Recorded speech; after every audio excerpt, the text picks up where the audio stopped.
read today from the end of Genesis. And it is the most amazing story of flip it. It is amazing. It's the story of Joseph. It starts in Genesis chapter 37, and it starts off that Jacob lived in the land where his father stayed, and that is the land of Canaan. So you can see where Canaan was during those days. This is where it says Judea.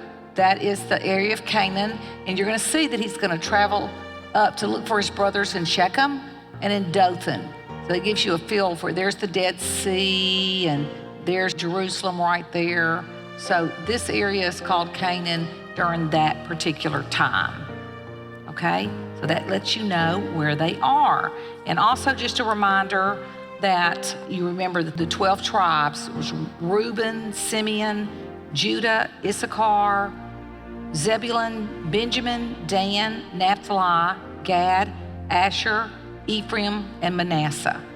Let's read from Genesis 37. Jacob lived in the land where his father had stayed in the land of Canaan. This is the account of Jacob. Joseph, a young man of 17, was tending the flocks with his brothers, the son of Bilhah, the son of Zilpah, and his father's wives, and he brought their father a bad report about them. Now Israel, that's his father, Jacob, loved Joseph more than any of his other brothers, his sons, because he had been born to him in his old age, and he made a richly ornamented robe for him. When the brothers saw that their father loved him more than any of them, they hated him and could not speak a kind word to him. Joseph had a dream, and when he told it to his brothers, they hated him all the more. And he said to them, "Listen to this dream I had. We were binding sheaves of grain out in the fields when suddenly my sheaf rose and stood upright, while your sheaves gathered around mine and bowed down to it." His brothers said to him, "Do you intend to reign over us? Will you actually rule us?" And they hated him all the more because of his dream and what he had said. Then he had another dream, and he told it to his brothers. "Listen," he said, "I had another dream, and this time the sun and the moon and the 11 stars were bowing down to me." When he told his father as well as his brothers, his father rebuked him and said, "What is this dream you had? Will your mother and I and your brothers actually come and bow down to the ground before you?" And his brothers were jealous of him, but his father kept the matter in mind. Now his brothers had gone to graze their father's flocks near Shechem. And Israel said to Joseph, "As you know, your brothers are grazing the flocks near Shechem. Come, I'm going to send you to them." "Very well," he replied. So he said to him, "Go and see if all is well with your brothers and with the flocks, and bring word back to me." Then he sent him off from the valley of Hebron. When Joseph arrived at Shechem, a man found him wandering around in the fields and asked him, "What are you looking for?" And he replied, "I'm looking for my brothers. Can you tell me where they're grazing their flocks?" "They've moved on from here. I heard them say, 'Let's go to Dothan.'" So Joseph went after his brothers and found them near Dothan. And they saw him in the distance, and before he reached them, they plotted to kill him. "Here comes that dreamer," they said to each other. "Come now, let's kill him and throw him into one of these cisterns and say that a ferocious animal devoured him. Then we'll see what comes of his dreams." When Reuben heard this, he tried to rescue him from their hands. "Let's not take his life," he said. "Don't shed any blood. Throw him into this cistern here in the desert, but don't lay a hand on him." Reuben said this to rescue him from them and take him back to his father. So when Joseph came to his brothers, they stripped off his robe, the richly ornamented robe he was wearing, and they took him and threw him into the cistern. Now the cistern was empty. There was no water in it. As they sat down to eat their meals, they looked up and saw a caravan of Ishmaelites coming from Gilead. Their animals were loaded with spices, balm and myrrh, and they were on their way to take them down to Egypt. Judah said to his brothers, What will we gain if we kill our brother and cover up his blood? Come, let's sell him to the Ishmaelites and not lay our hands on him. After all, he is our brother, our own flesh and blood." His brothers agreed. So when the Midianite merchants came by, his brother pulled Joseph up out of the cistern, sold him for 20 shekels of silver to the Ishmaelites, who took him to Egypt. When Reuben returned to the cistern and saw that Joseph was not there, he tore his clothes, and he went back to his brothers and said, "The boy isn't there. Where can I turn now?" Then they got Joseph's robes, slaughtered a goat, dipped the robe in the blood, and then they took the ornamented robe back to their father and said, "We found this. Examine it to see whether it's your son's robe." He recognized it and said, "It is my son's robe. Some ferocious animals have devoured him. Joseph surely has been torn to pieces." Then Jacob tore his clothes, that's his father, put on sackcloth and mourned for his son many days. All his sons and daughters came to comfort him, but he refused to be comforted. "No," he said, "in mourning will I go down to the grave to my son." So his father wept for him. Meanwhile, the Midianites sold Joseph in Egypt to Potiphar, one of Pharaoh's officials, the captain of the guard. Genesis 39.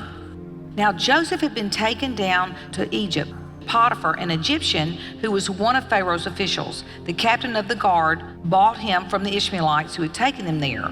The Lord was with Joseph, and he prospered, and he lived in the house of his Egyptian master. When his master saw that the Lord was with him, and that the Lord gave him success in everything he did, Joseph found favor in his eyes and became his attendant. Potiphar put him in charge of his household, and he entrusted him to his care everything he owned. From the time that he put him in charge of his household and all that he owned, the Lord blessed the household of the Egyptians because of Joseph. The blessings of the Lord was on everything Potiphar had, both in the house and in the field. So he left it in Joseph's care, everything he had with Joseph in charge. He did not concern himself with anything except the food he ate. Now, the Bible goes on to tell you that Joseph was a very handsome man. And so Potiphar's wife tried to flirt with him, and Joseph refused. Well, she grabbed his cloak and he ran. And then she started screaming, saying, "Joseph's flirting with me." So this is what happened when she falsely accused him. When the master heard this story, his wife told him, saying, "This is how your slave treated me." He burned with anger. Joseph's master took him and put him in prison, the place where the king's prisoners were confined. But while Joseph was there in prison, the Lord was with him, and he showed him kindness and granted him favor in the eyes of the prison warden. So the warden put Joseph in charge of all those held in prison, and he was made responsible for all that was done there. The warden paid no attention to anything under Joseph's care, because the Lord was with Joseph and gave him success in whatever he did. Genesis 40. In some time, the cupbearer and the baker of the king of Egypt offended their master, the king of Egypt.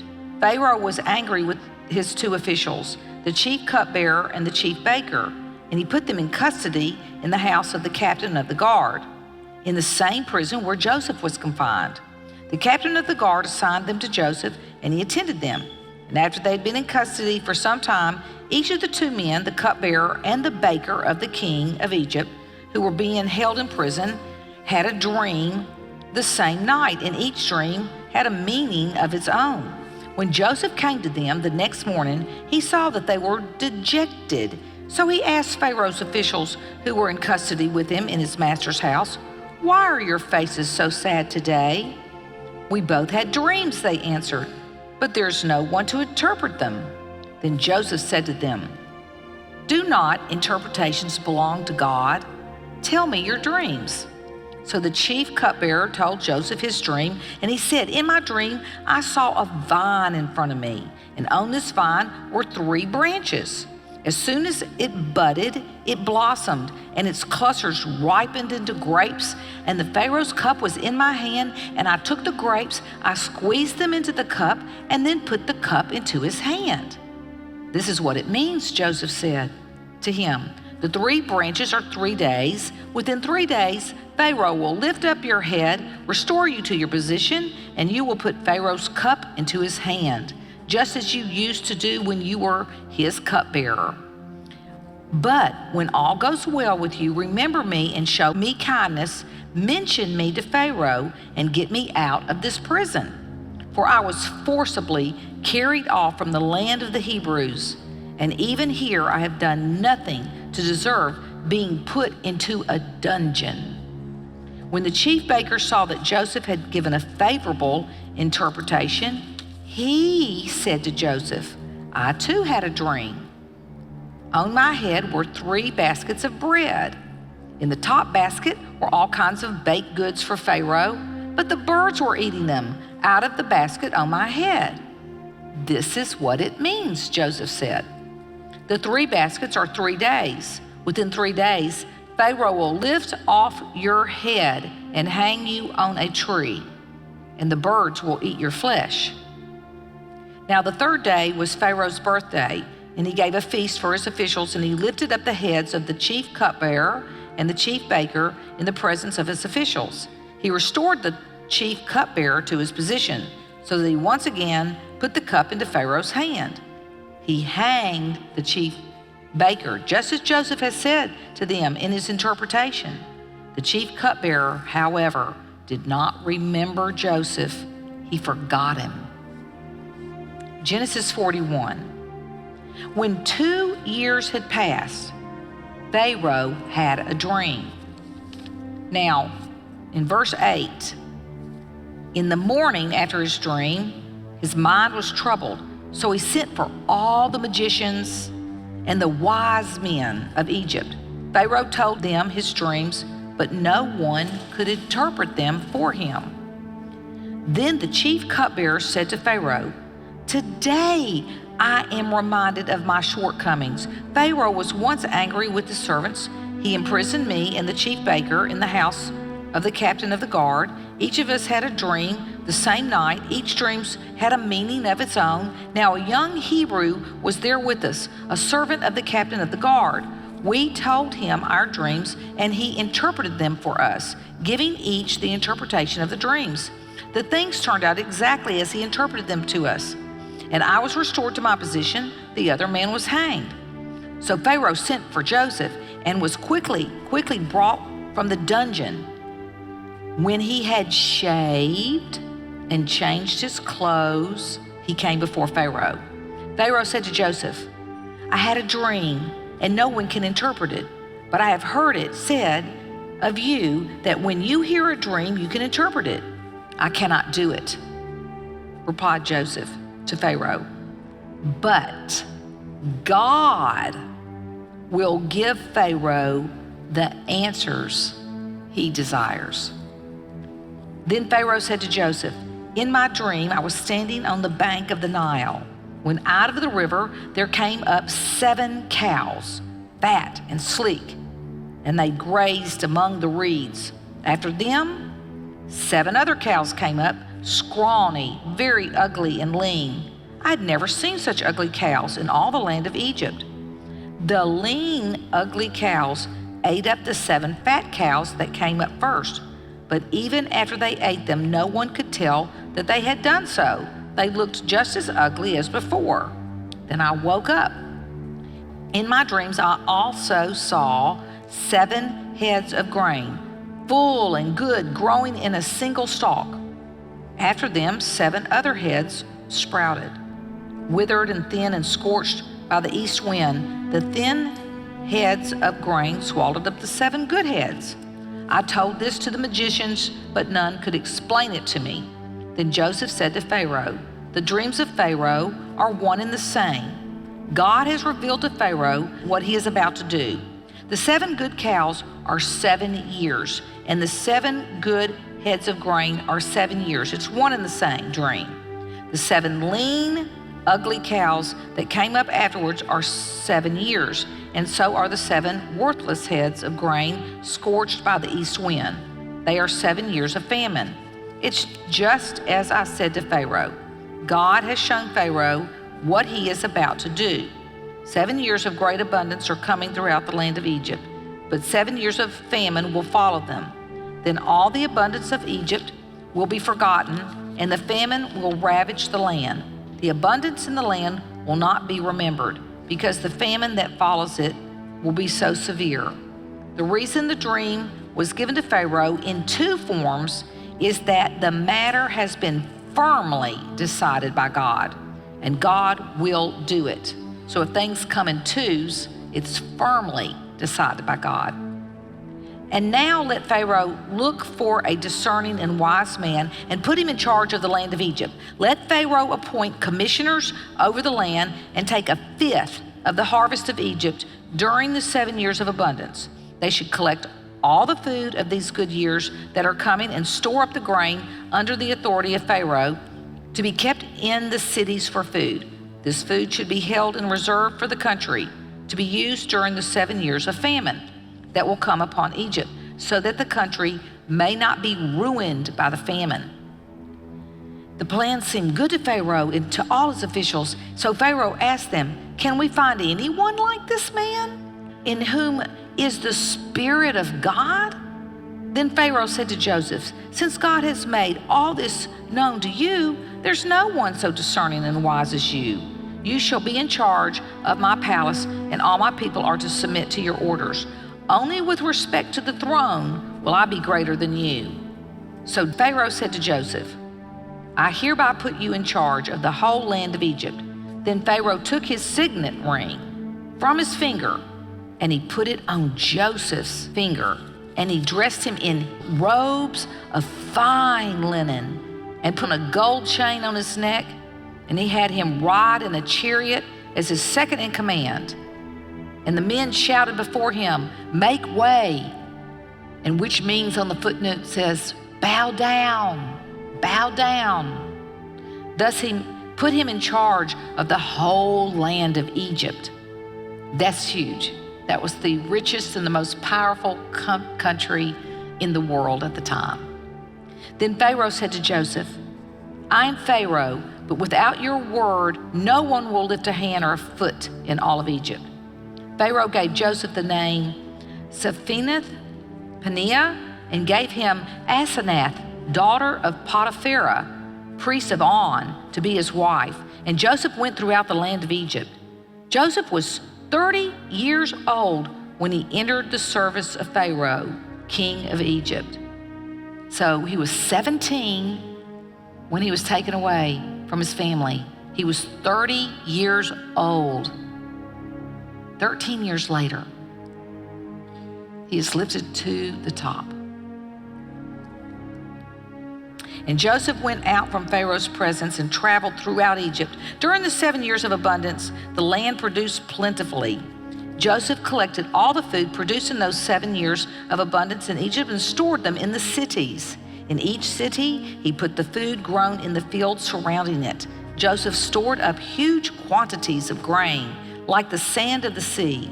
It was so much that he stopped keeping records because it was beyond measure. Before the years of famine came, 2 sons were born to Joseph, and Asenath, daughter of Potiphera, priest of On. Joseph named his firstborn Manasseh and said, "It is because God has made me forget all my trouble and all my father's household." The second son he named Ephraim and said, "It is because God has made me fruitful in the land of my suffering."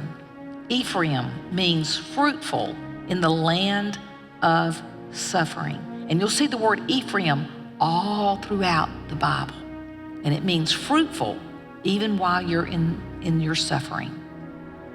The 7 years of abundance in Egypt came to an end, and the 7 years of famine began. Just as Joseph had said, there was famine in all the other lands, but in the whole land of Egypt there was food. When all Egypt began to feel the famine, the people cried for food. Then Pharaoh told all the Egyptians, "Go to Joseph and do what he tells you."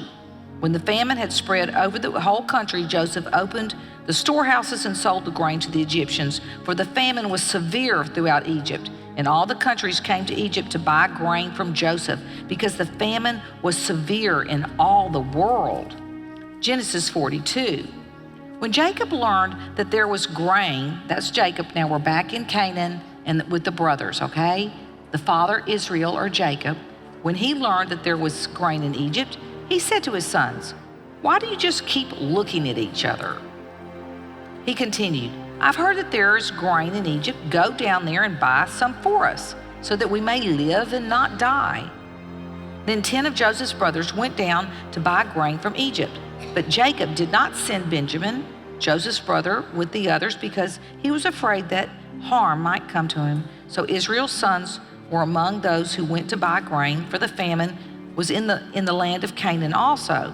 Now Joseph was the governor of the land, the one who sold grain to all its people.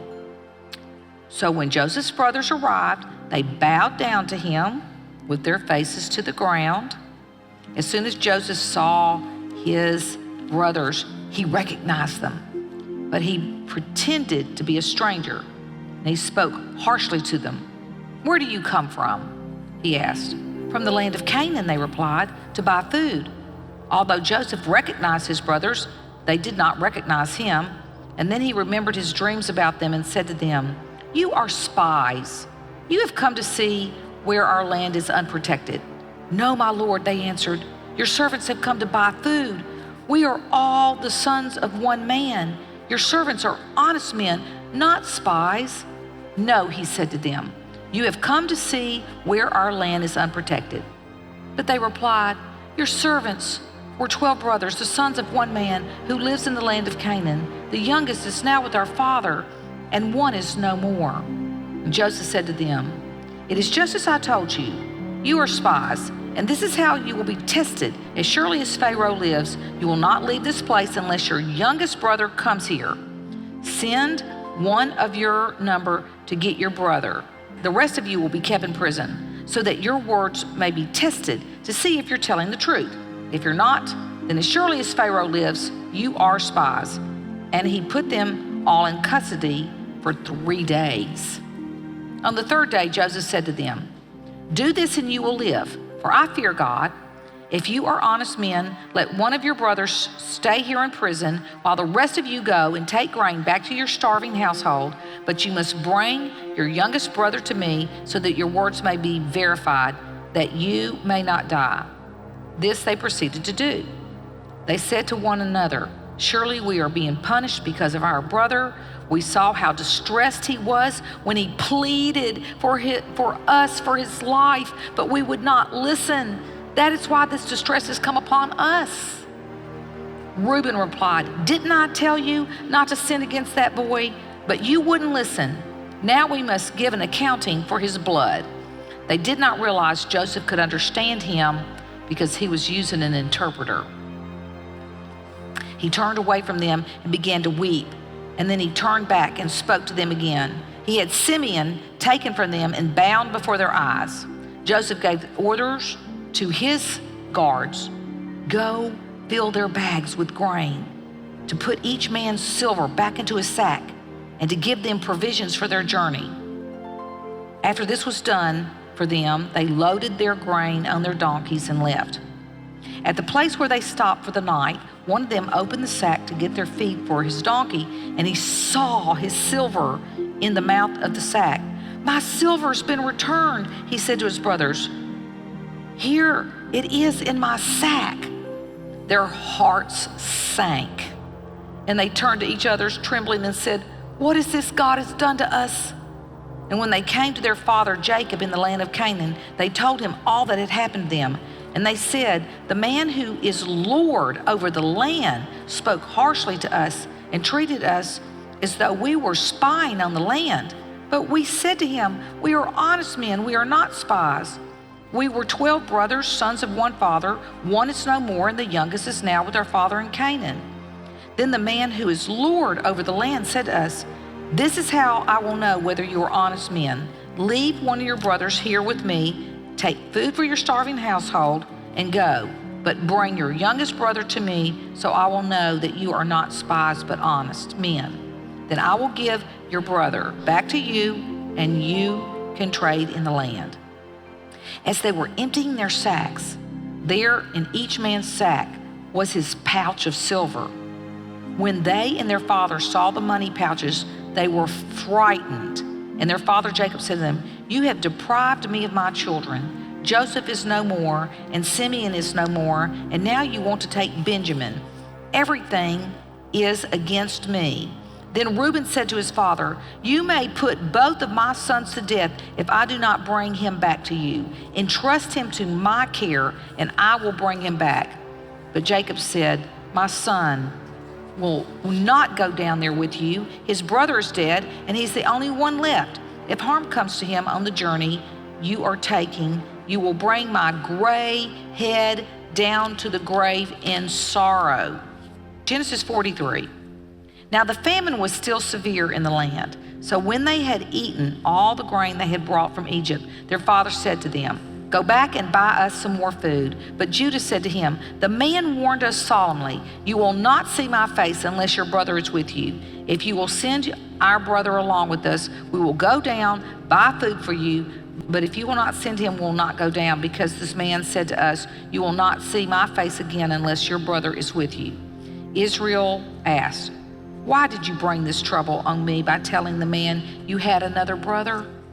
They replied, "The man questioned us closely about ourselves and our family. 'Is your father still living? Do you have another brother?' We simply answered his questions. How were we to know he would say, 'Bring your brother down here'?"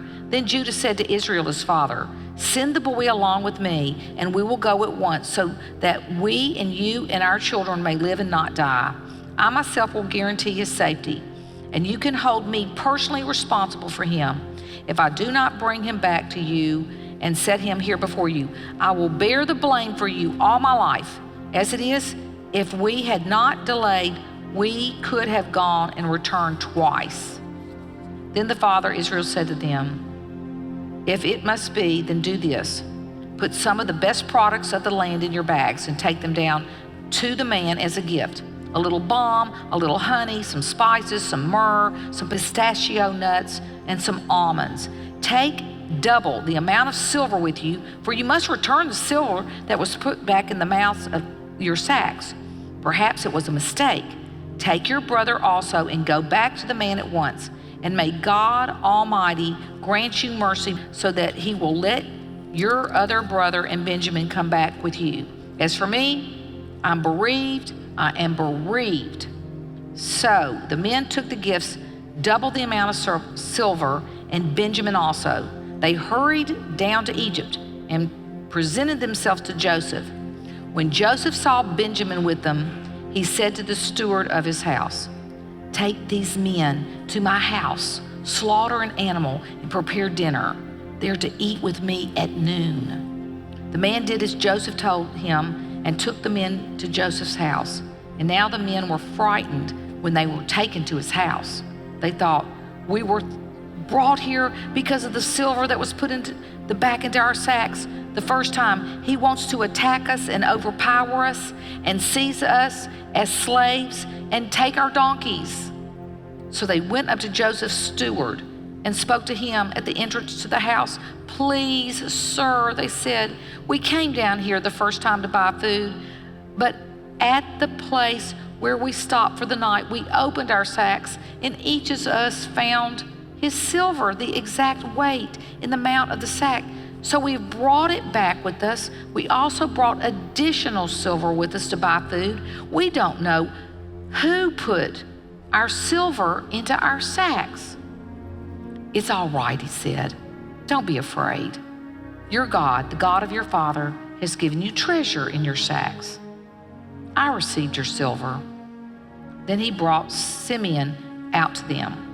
The steward took the men into Joseph's house, gave them water to wash their feet, and provided fodder for their donkeys, and they prepared their gifts for Joseph's arrival at noon, because they had heard that they were to eat there. When Joseph came home, they presented to him the gifts they had brought into the house, and they bowed down before him to the ground. And he asked them how they were. How are you? And then he said, how's your aged father you told me about? Is he still living? They replied, your servant, our father, is still alive and well. And they bowed down low again to show him honor. And as he looked about and he saw his brother Benjamin, his own mother's son. Remember, the boys had different mothers, but Benjamin was the son that was born from his mother. So his only full brother was Benjamin. So when he saw Benjamin, his own mother's son, he asked, is this your youngest brother, the one you told me about? And he said, God be gracious to you, my son. Deeply moved at the sight of his brother, Joseph hurried out and he looked for a place to weep. And he went to his private room and he wept there. After he washed his face, he came out, controlling himself. He said, serve the food. They served him by himself, the brothers by themselves, and the Egyptians who ate with him by themselves, because the Egyptians would not eat with Hebrews, for that is detestable to the Egyptians. The men had been seated before him in the order of their ages, from the firstborn to the youngest, and they looked at each other in astonishment when portions were served to them from Joseph's table. Benjamin's portion was 5 times as much as anyone's, so they feasted and they drank freely with him. Genesis 44. Now Joseph gave these instructions to the steward of the house. Fill the men's sacks with as much food as they can carry, and put each man's silver in the mouth of his sack. Then put my cup, the silver one, in the mouth of the youngest one's sack, along with the silver for his grain. And he did as Joseph said. As morning dawned, the men were sent on their way with their donkeys.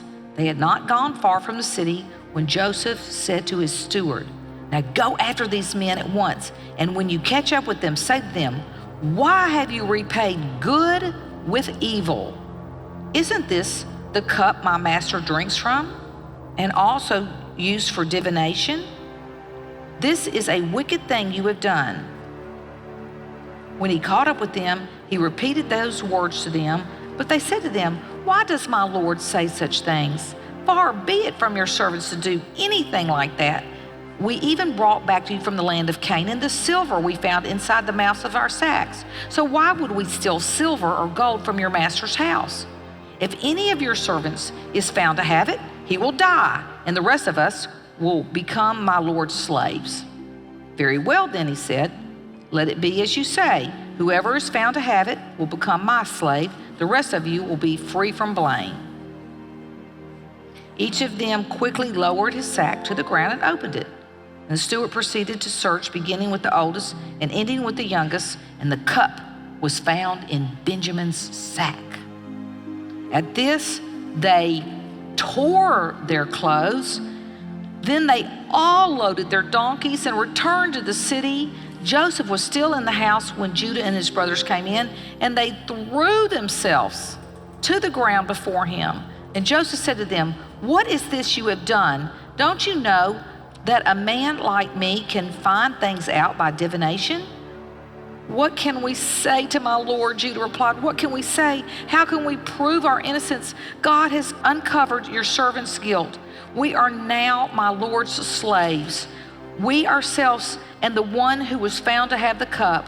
But Joseph said, far be it from me to do such a thing, for only the man who was found to have the cup will become my slave. The rest of you go back to your father in peace. Then Judah went up to him and said, please, my Lord, let your servant speak a word to my Lord. Do not be angry with your servant, though you are equal to Pharaoh himself. My Lord asked his servants, do you have a father or a brother? And we answered, we have an aged father, and there is a young son born to him in his old age. His brother is dead, and he is the only one of his mother's sons left, and his father loves him. Then you said to your servants, bring him down to me so I can see him for myself. And we said to my Lord, the boy cannot leave his father. If he leaves him, the father will die. But you told your servants, unless the youngest brother comes down with you, you will not see my face again. When we went back to your servant, my father, we told him what my Lord had said. Then our father said, go back and buy a little more food. But he said, we cannot go down. Only if our youngest brother is with us, we will go. We cannot see the man's face unless your youngest brother is with us. Your servant, my father, said to us, you know that my wife bore me 2 sons. One of them went away from me. And I said, he has surely been torn to pieces, and I have not seen him since. If you take this one from me too, and harm comes to him, you will bring my gray head down to the grave in misery. So now, if the boy is not with us when I go back to your servant, my father, and if my father, whose life is closely bound up with the boy's life, sees that his boy isn't there, he will die. Your servants will bring the gray head of our father down to the grave in sorrow. Your servant guaranteed the boy's safety to my father, and I said, if I do not bring him back to you, I will bear the blame before you, my father, all my life. Now then, please, let your servant remain here as my Lord's slave in place of the boy, and let the boy return with his brothers. How can I go back to my father if the boy is not with me? No, do not let me see the misery that would come upon my father. Genesis 45. Then Joseph could no longer control himself before his attendants, and he cried out, have everyone leave my presence. So there was no one with Joseph when he made himself known to his brothers, and he wept so loudly that the Egyptians heard him, and the Pharaoh's household heard about it. Joseph said to his brothers, I am Joseph. Is my father still living? But his brothers were not able to answer him because they were terrified at his presence. Then Joseph said to his brothers, come close to me. When they had done so, he said, I am your brother Joseph, the one who you sold into Egypt.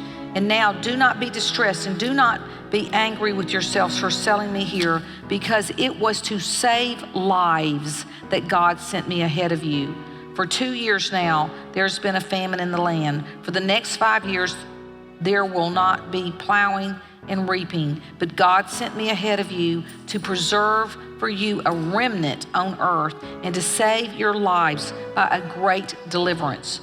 So then it was not you who sent me here, but God. He made me father to Pharaoh, Lord of his entire household and ruler of all Egypt. Now hurry back to my father and say to him, this is what your son Joseph says. God has made me Lord of all Egypt. Come down to me, don't delay. You shall live in the region of Goshen and be near me, you and your children and grandchildren, your flocks and herds, and all you have. I will provide for you there, because 5 years of famine are still to come. Otherwise, you and your household and all who belong to you will become destitute. You can see for yourselves, and so can my brother Benjamin, that is really I who am speaking to you. Tell my father about all the honor accorded me in Egypt and about everything you have seen, and bring my father down here quickly. Then he threw his arms around his brother Benjamin and wept, and Benjamin embraced him, weeping, and he kissed all his brothers and wept over them. Afterwards, his brothers talked with him.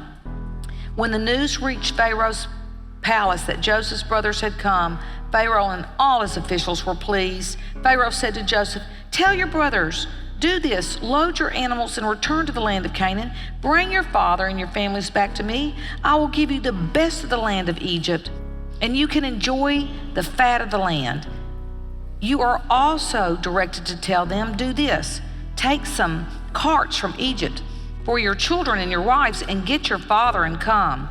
Never mind about your belongings, because the best of all of Egypt will be yours. So the sons of Israel did this. Joseph gave them carts as Pharaoh had commanded, and he also gave them provisions for their journey. To each of them he gave new clothing, But to Benjamin he gave 300 shekels of silver and 5 sets of clothes.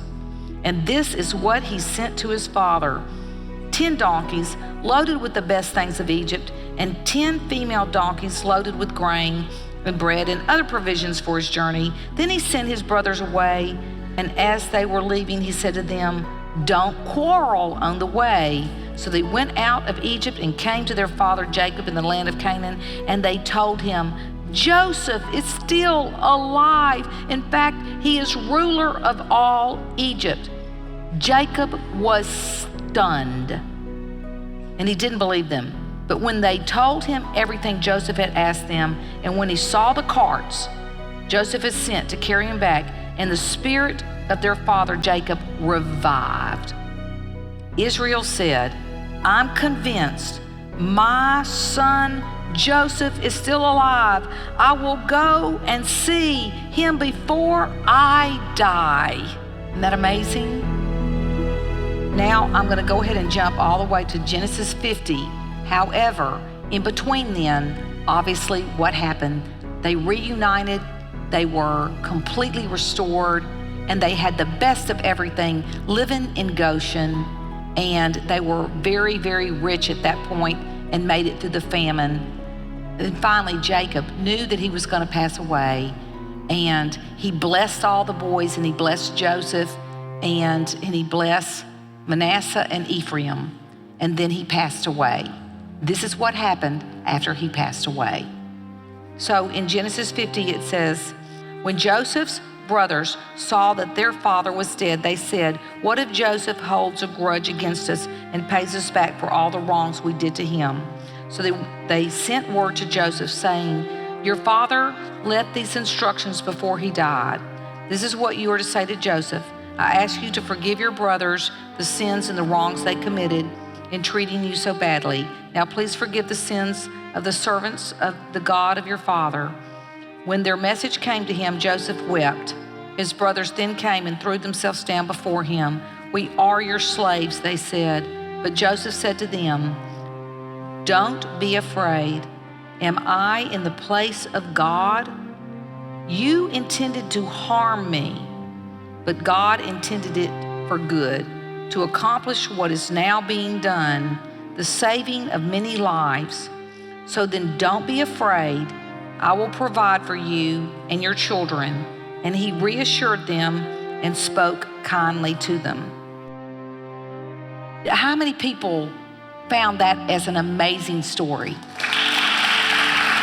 Isn't that amazing?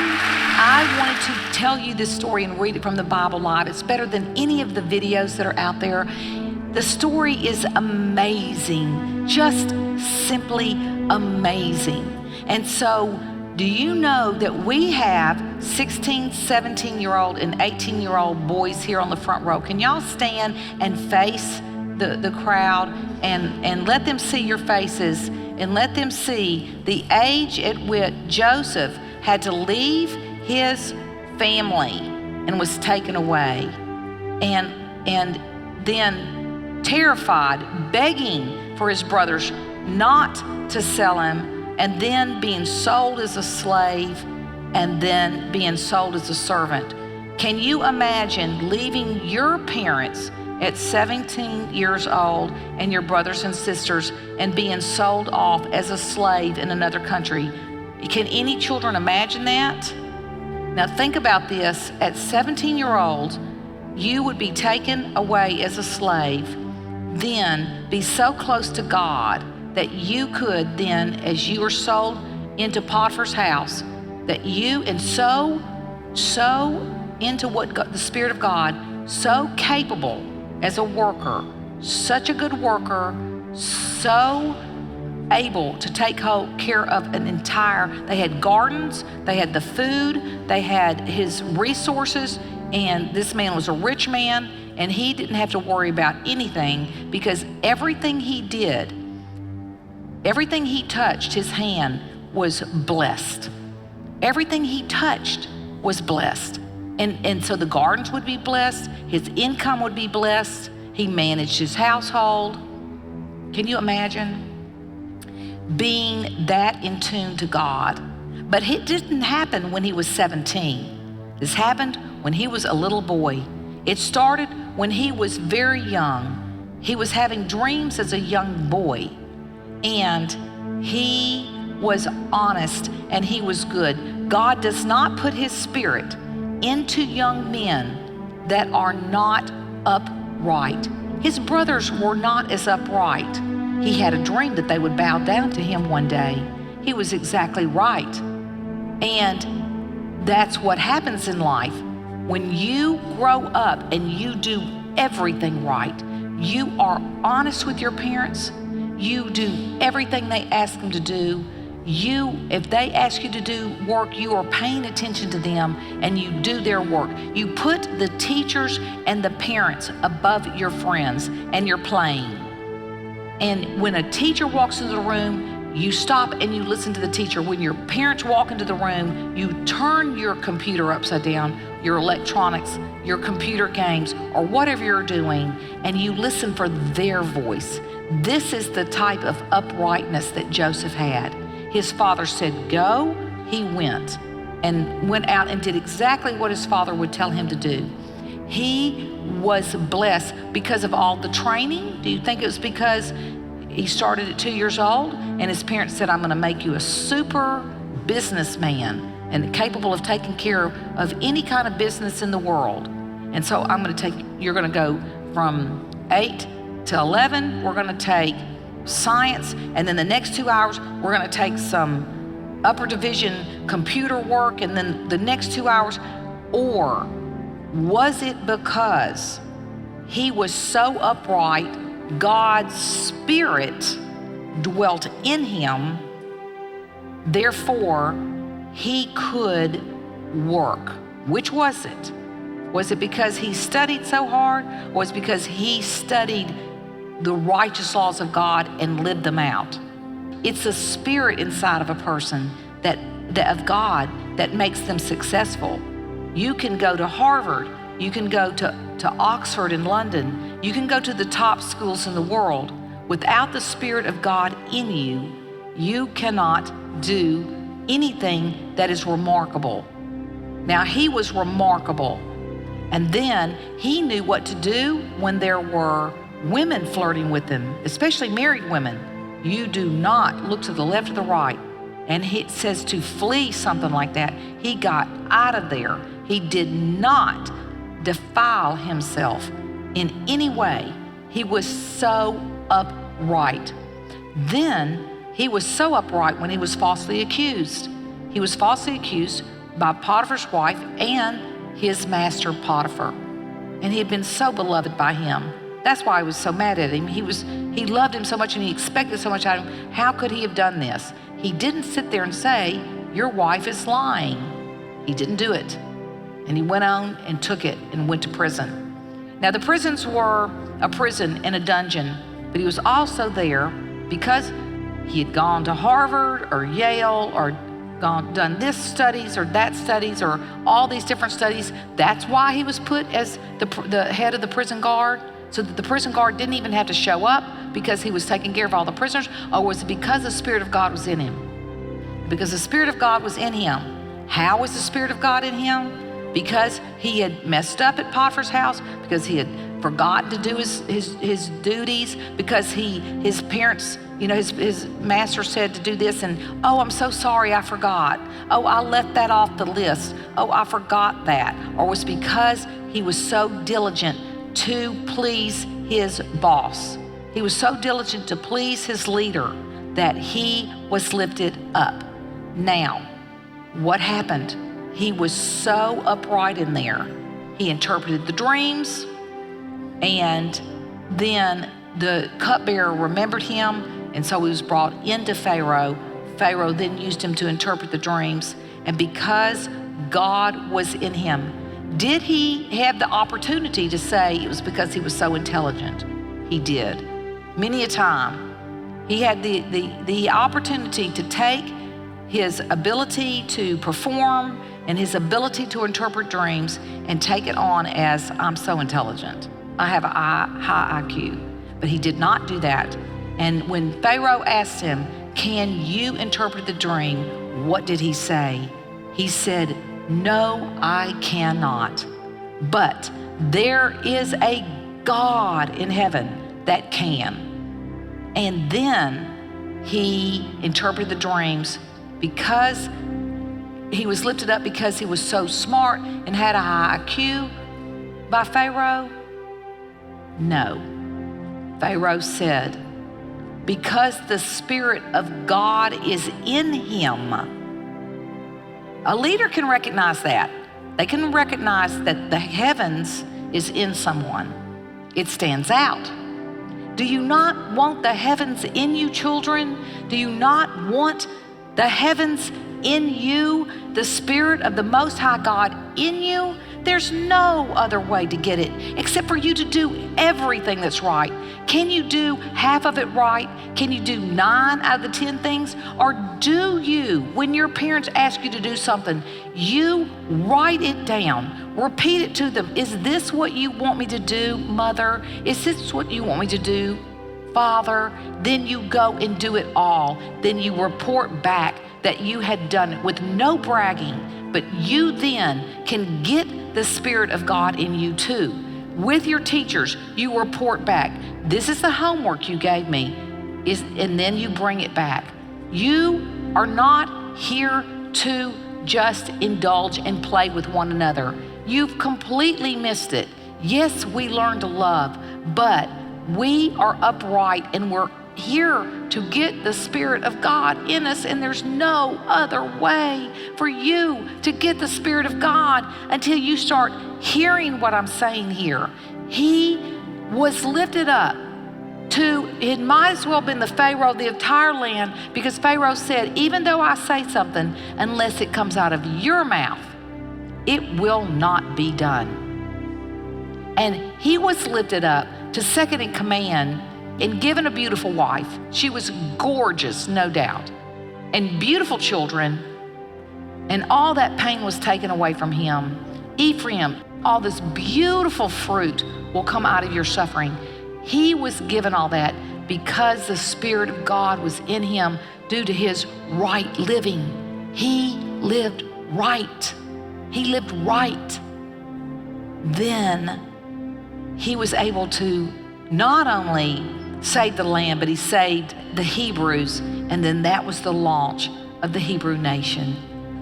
Abraham, Joseph, righteousness was where the Spirit of God would lie, and from that, then they would stay there 430 years, and after that, they would form their own nation. An amazing, amazing launch to a nation with an amazing, amazing man willing to go through so much suffering.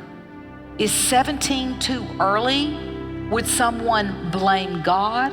The main thing Joseph did that was right is he never blamed God. And in the end, he never took revenge on his brothers, but would say that God did this because you did it for bad, but God was intending it for good and to save the lives of many people.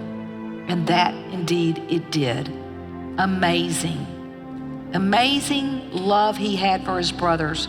Why did he test the brothers so? Does that seem like a bad thing for him to do?